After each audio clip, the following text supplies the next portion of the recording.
Fala nação, sejam muito bem-vindos mais uma vez aqui ao nosso canal Mundo Fla React, sempre trazendo conteúdos diários aqui para vocês sobre o Flamengo. Então galera, se você é novo aqui no nosso canal, tá chegando aqui pela primeira vez, o YouTube tá recomendando o nosso vídeo aqui para você, já vai deixando seu like, se inscreva aqui no canal, ative o sino e compartilhe, galera, sempre nossos vídeos com os seus amigos. Estamos trazendo aqui para vocês mais um pacotão de notícias diárias aqui do mais querido e amado do Brasil, Flamengo. A Record tem uma marca interessantíssima, mesmo sem título na temporada, o Flamengo obteve uma receita de 1,370 bilhão em 2023. Recorde na história do futebol brasileiro. O número consta no balanço do clube apresentado ao Conselho Fiscal nesta quinta-feira.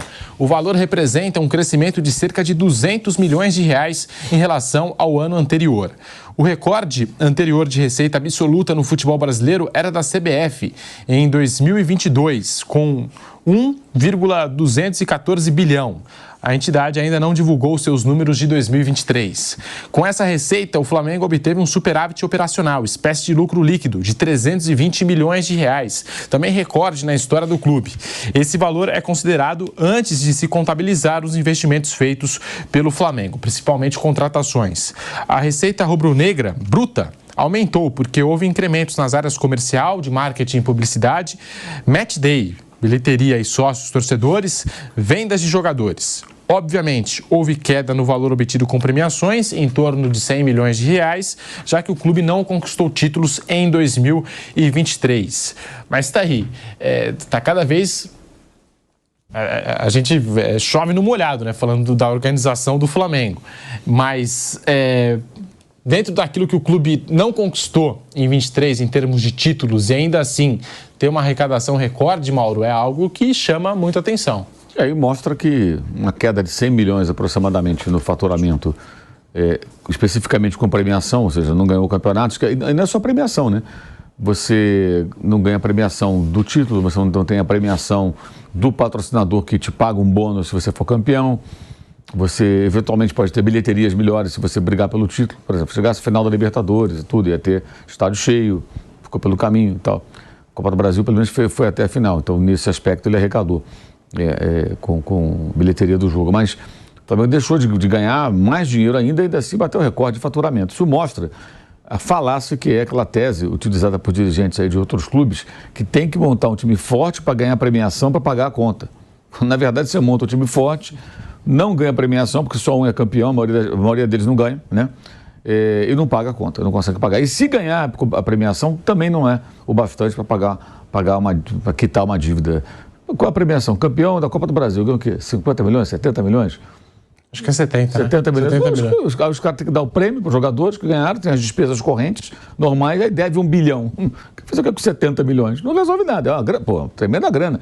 Mas a dívida é muito maior. A dívida de curto prazo, 400 milhões, 350, o que você tem aí? Ganhou a Copa do Brasil, eu tenho 70 milhões.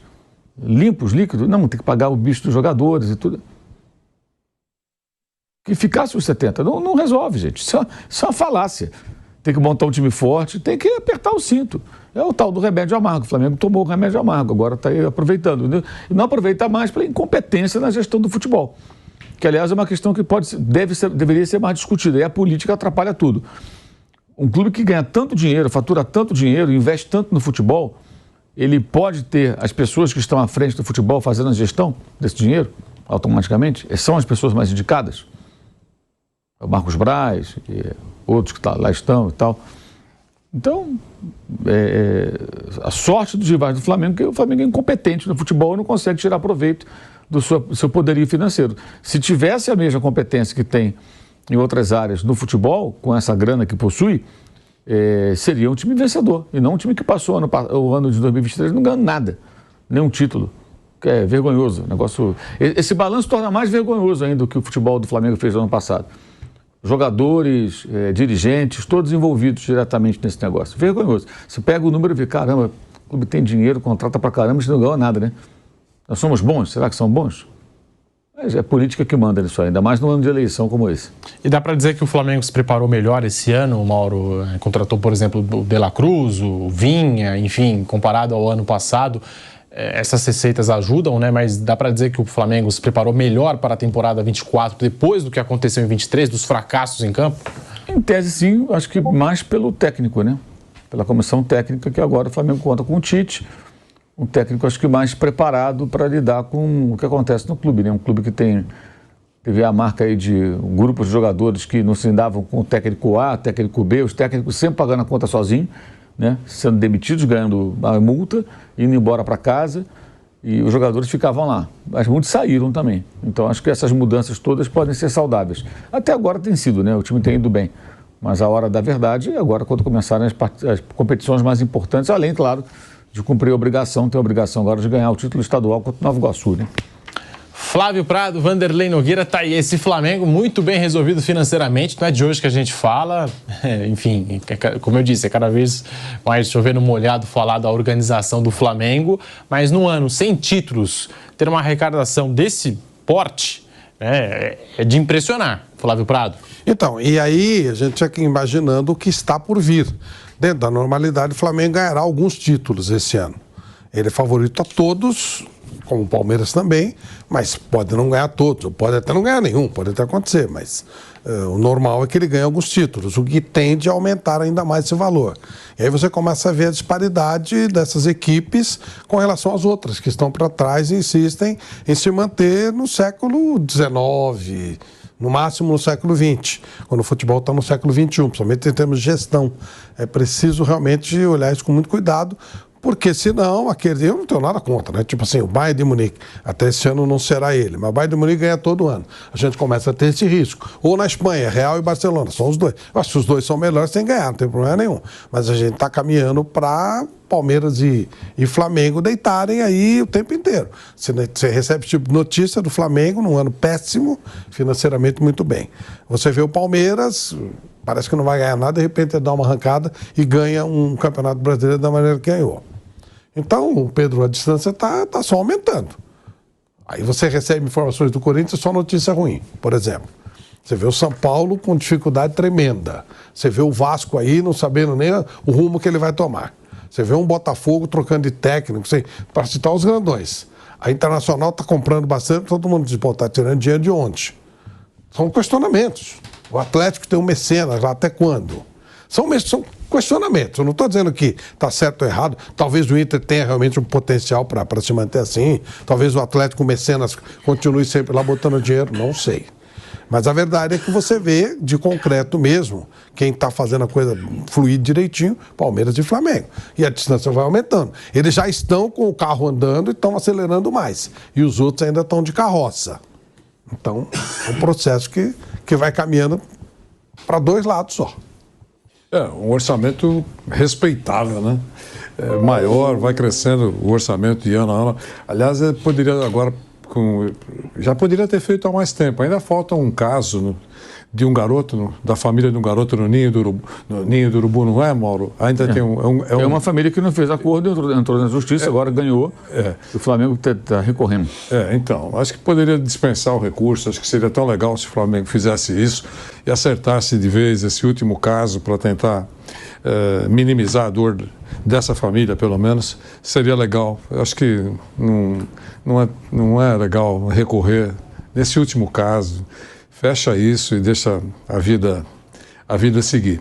Mas isso posto, queria dizer que é um orçamento absolutamente respeitável, importante, tem dinheiro para contratar, tem dinheiro para pagar as contas, fazer contratações pontuais, reforçando o elenco do professor Tite, que, eu repito, ele tem várias opções, pode fazer muita coisa no Flamengo e raramente o Flamengo vai perder partidas esse ano. Vai perder muito menos do que perdeu o ano passado. A gente deu aqui, o Bruno, que deu 20 jogos, né? Não foi? Isso. Foram 20 jogos.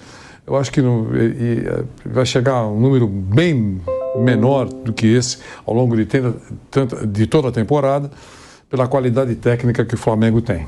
O Corinthians teve um superávit de 62,7 milhões de reais no mês de janeiro de 2024, segundo informou o clube em balancete divulgado nesta terça-feira.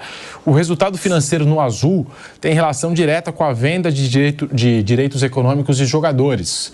casos de Gabriel Moscardo, Ivan e Rony. Somente no primeiro mês do ano, o Corinthians teve uma receita de 108 milhões de reais com transferências.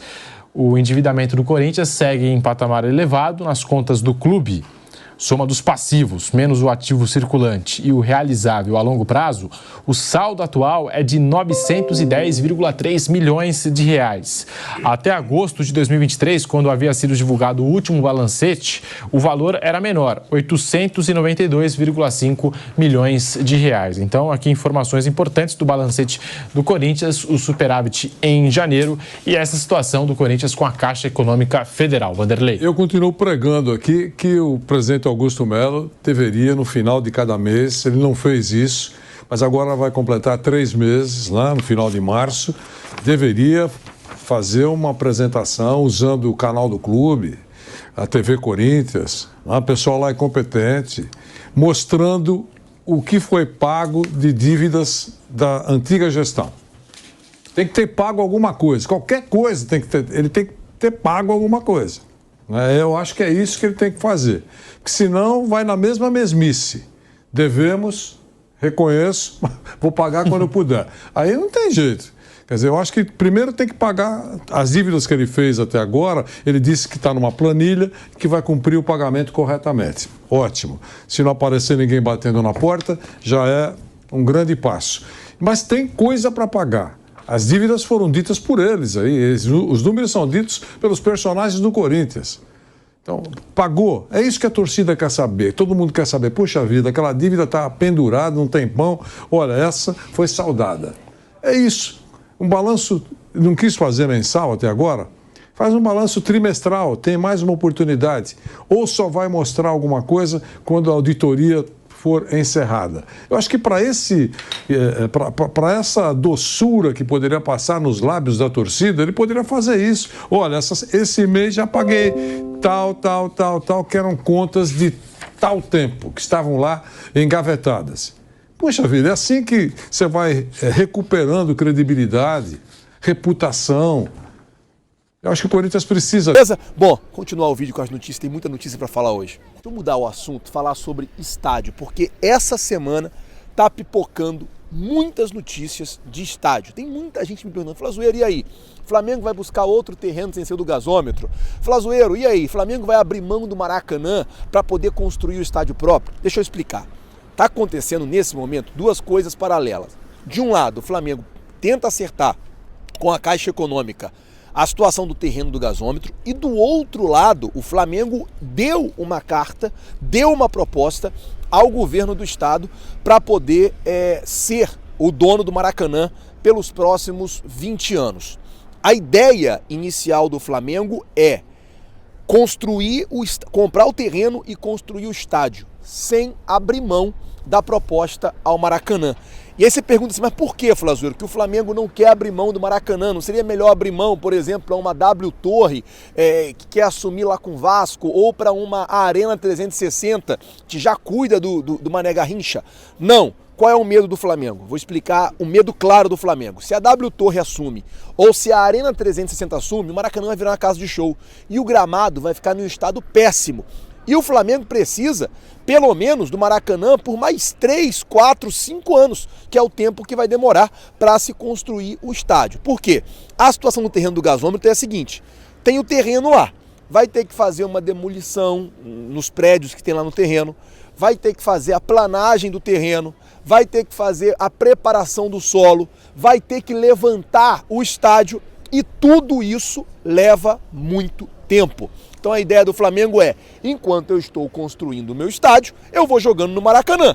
Depois que o estádio estiver pronto, o Flamengo deve fazer alguns jogos no estádio, outros jogos no Maracanã, deve utilizar o Maracanã também para jogos do futebol feminino, deve utilizar o Maracanã também para jogos da categoria de base. E aí, meu camarada, aluga o Maracanã para o Vasco, o Fluminense continua jogando no Maracanã, porque vai ser administrador do Maracanã junto com o Flamengo, e o Maracanã, aí o Maracanã vai poder lá o Vasco jogar a hora que eles quiserem, a hora que a gente tiver o nosso próprio estádio. Bom, vamos mudar o assunto aqui agora, vamos falar sobre a situação do Maurício, porque é uma outra situação também que está pipocando. que o Flamengo queria o Maurício, que o Flamengo estaria interessado no Maurício. A informação que eu tenho, gente, e aí, com todo respeito a todos os colegas jornalistas, é que o Flamengo, nessa janela nacional, nessa janela doméstica, né, que vai do dia 1º de abril até o dia 19, o Flamengo vai buscar a contratação de um meia. Isso aí já foi até meio que publicamente revelado. E aí a situação é o qual? Eu vou explicar para vocês. O Maurício é um jogador que esteve no radar do Flamengo, que foi oferecido ao Flamengo. Só que tem uma grande questão. O preço que o Internacional pretende ganhar no Maurício, que é de 9 milhões de euros. E daria quase 50 milhões de reais. Então o Flamengo deu um passo atrás nessa situação do jogador. Até o Paparazzo colocou que não tem uma negociação, que o Flamengo não tem, muito por conta dessa questão do valor. O valor é muito caro. Ele colocou, né, esse valor de 9 milhões. O valor é muito caro, o valor é muito alto. E isso aí acaba que inviabiliza. Por quê? Não se tem tempo para negociar. O Flamengo não vai ter muitos dias. Mano, é 19 dias só, né? Então, tipo assim, vai e volta, aceitou, não aceitou, tchau. É basicamente isso, assim, não tem muito o que se fazer. Aceitou? Beleza. Não aceitou, tchau. A gente não pode perder muito tempo. Por ser uma janela mais curta, a informação é que o Flamengo dá um passe atrás e não vai atrás do Maurício, jogador do Internacional. E só lembrando, galera, que esse valor de 9 milhões de euros, ele é por 50% do jogador. Não é o valor pelo atleta completo, não é o valor pelo passe integral do jogador. 50% do jogador é quase aí 50 milhões de reais. Então o Flamengo acaba que decidiu dar um passo atrás. Por falar em dar um passo atrás, deixa eu falar de um passo à frente. Vou chamar aqui meu parceiro Tomer Savoia, mais que um homem, um mito. Vai ter um teste de fogo, é o Bill. O Bill tá na área e a defesa vascaína já sentiu a pressão de encarar aqui o Bill. Bill, primeiramente, muito obrigado por aceitar nosso convite, Bill tá aqui com a gente agradece. Quero te dar os parabéns pela fase excelente que você atravessa, o gol marcado. É fruto de todo um trabalho, né? Que o pessoal pensa ali no gol, mas é toda uma campanha do Nova Iguaçu, é toda uma trajetória que você tem. Imagino que antes, você deve ter escutado por aí, não tem como passar pelo Vasco, pela estrutura. Nova Iguaçu foi lá, passou e tá na final. Agora vamos começar a dizer que não dá para ganhar do Flamengo, mas a gente sabe que o futebol é dentro de campo, Bill. Seja muito bem-vindo, obrigado por ter vindo e... Se passou pelo Vasco, por que não pode passar pelo Flamengo também? Tudo jóia, amigo? Tudo bem, obrigado. Primeiro, obrigado pela oportunidade. De estar aqui podendo falar um pouco de mim, da minha história, desse meu momento, o momento Nova Iguaçu. A gente, graças a Deus, a gente conseguiu ser feliz nessa semifinal, fazendo um pouquinho da tristeza do Pedrosa. Aí todo mundo, não dá pra agradar todos. Alegria também, Você fez a alegria de muita gente. Pode fazer a alegria do Pedrosa, do também. Ainda dá pra você se redimir. Dá pra ficar bem com o Pedrosa aí. Ele vai até esquecer se você mandar bem contra o Flamengo. Vou fazer um giro de perguntas aqui, Venê. Bom, Bill, a gente estava aqui assistindo, primeiramente, boa tarde, obrigado por aceitar o convite. A gente estava aqui assistindo ao seu gol e aí me surgiu uma dúvida. Podemos dizer que esse gol aqui foi o gol mais importante da sua curta carreira ainda. Para quem não sabe, o Bill tem 24 anos, é uma curta carreira ainda. Mas esse gol aí contra o Vasco foi o gol mais importante até o momento da sua carreira? Cara, acho que sim. Eu posso classificar como o gol mais importante pela reviravolta que a minha vida vem tomando, sabe? Eu estava aqui conversando com o Pedrosa em off do contrato que eu ainda tenho com o Dnipro da Ucrânia, da guerra, que está um pouco difícil essa volta para lá, e aí com isso faz com que eu seja emprestado, rodar um pouco. Isso a gente sabe que não é bom um jogador, um atleta de 24 anos ficar rodando muito, não tem continuidade. Então, por essa reviravolta assim, que eu estou tendo na minha vida, acho que fazer um gol na proporção que estava tendo o jogo, né, na semana que a gente viu, a proporção que tomou, com 60, eu acho que foi 61 mil que tinha no Maracanã, numa semifinal, fazer o gol da vitória, com a minha família toda no Maracanã nesse palco, acho que eu posso classificar como o gol mais importante assim, da minha vida até agora, né? Tomara que venha mais. Vem sim, né, Pedrosa? Tomara. Vem, o melhor pro final. Primeiramente, boa tarde. Eu te perdoo, tá? Sem ressentimentos, Pedrão. Eu te perdoo. Bill, eu queria saber de você, cara, porque é o seguinte, é muito expressivo a campanha que o Nova Iguaçu fez na Taça Guanabara, foram 24 pontos, ficou à frente de Vasco, de Fluminense, de Botafogo, apenas atrás do Flamengo, inclusive foi o único time que conseguiu fazer gol no Flamengo, por mais que fosse ainda uma equipe alternativa. Essa liberdade que você tem ali pela ponta esquerda, ela faz parte também do tipo de jogo do Carlos Vitor, de saber que você é o cara mais técnico do time, de falar, Bill, pra você e pro Iago, parte pra cima. Qual foi a estratégia ali utilizada, principalmente nesses contragolpes? Inclusive, o gol que você faz sai de um escanteio, onde você dispara, consegue passar Rio, né? Cara, foi um sentimento bom ali naquele momento, eu tava subindo, né? Então, assim, foi meu primeiro jogo como profissional. Putz, poder participar, dar uma assistência. O Arrascaeta, a gente sabe do tamanho de atleta que ele é, nível Copa do Mundo. Então, assim, foi um sentimento bom naquele momento, mas que já ficou para trás. Agora a gente tem que pensar em coisas mais para frente, coisas futuras. Né? Só fica na lembrança, na memória do torcedor. Fico feliz também por você ver uma criança lembrar, né, de mim. Tipo, foram 5 minutos só que eu tive em campo, mas que foi marcante também para muitas pessoas. Então, assim, sentimento muito bom, assim, só tenho que agradecer. Benê lembra dessa jogada? Lembro muito bem dessa jogada. Inclusive, eu posso já fazer mais uma pergunta? Claro, deve. Você teve uma passagem muito boa pelo Flamengo, cria das categorias de base do Flamengo. Se você fizer um gol agora no Flamengo, você vai comemorar ou você ainda, enfim, prefere não comemorar pelo respeito? Lembrando, eu não tenho nada contra a pessoa que comemora um gol no time que teve uma boa passagem, mas só essa curiosidade. Cara, eu tenho amigos ainda que trabalham lá no Flamengo, no corpo técnico. Tenho um carinho enorme pelo Flamengo, foi o clube que me lapidou. Eu costumo dizer que o Nova Iguaçu foi o clube que me lançou e o Flamengo foi o clube que me lapidou. Então tenho muito carinho por eles, porém eu sou um atleta profissional e eu estou defendendo a minha camisa, eu estou defendendo o meu pão de cada dia.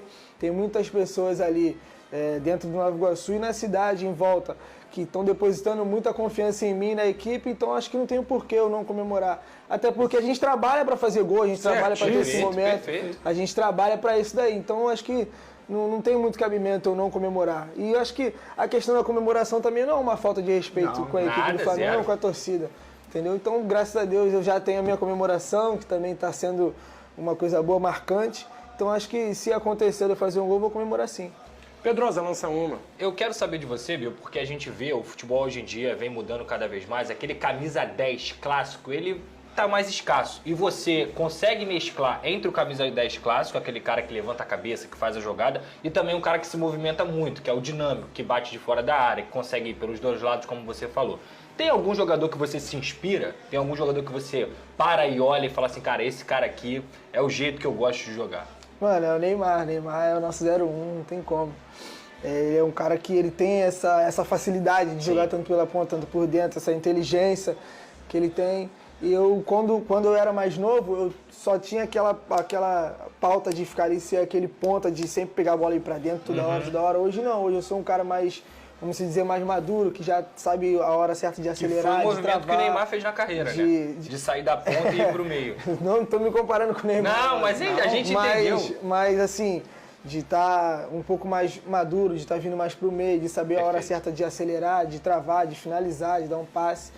Então assim, eu acho que esse o Neymar é o cara que tecnicamente é o cara que eu me inspiro bastante. Acho que ele é o 01.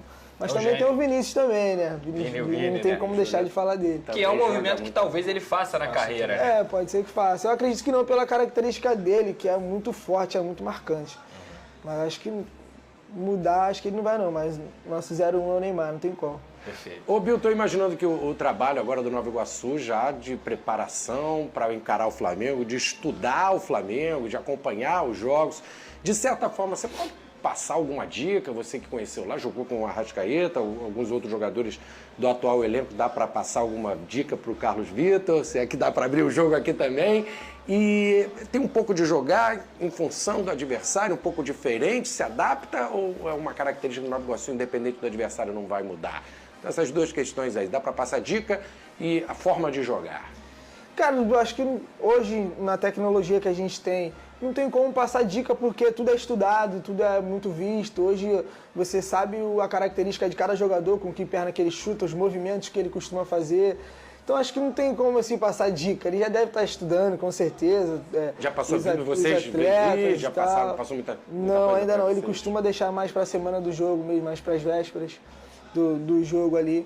E questão a se adaptar, lógico, a gente sabe da importância do jogo, sabe da dificuldade, porém a gente tem a nossa identidade, que é também propor o jogo, que é também jogar. A gente tem um time muito bom tecnicamente, então é isso que a gente vai fazer. Tentar surpreender o Flamengo dessa forma, que a gente fez com todo mundo no campeonato todo, entendeu? Então não tem muito esse segredo aí. A gente vai continuar nessa nossa tecla ali, na nossa identidade, que não tem como fugir. Com coragem, né? Até porque tá dando certo, né? Mas, ô Bill, vocês vão enfrentar uma defesa que o time do Tite ainda não tomou gol no Campeonato Carioca. Você, particularmente, você está estudando os zagueiros adversários, no caso, Fabrício Bruno, que inclusive está na seleção brasileira, Titular. Léo Pereira, que vive um grande momento na carreira, enfim, tem o Davi Luiz, que é reserva, tem outros jogadores importantes. Você, particularmente, já está estudando esses adversários? Cara, eu tenho a minha equipe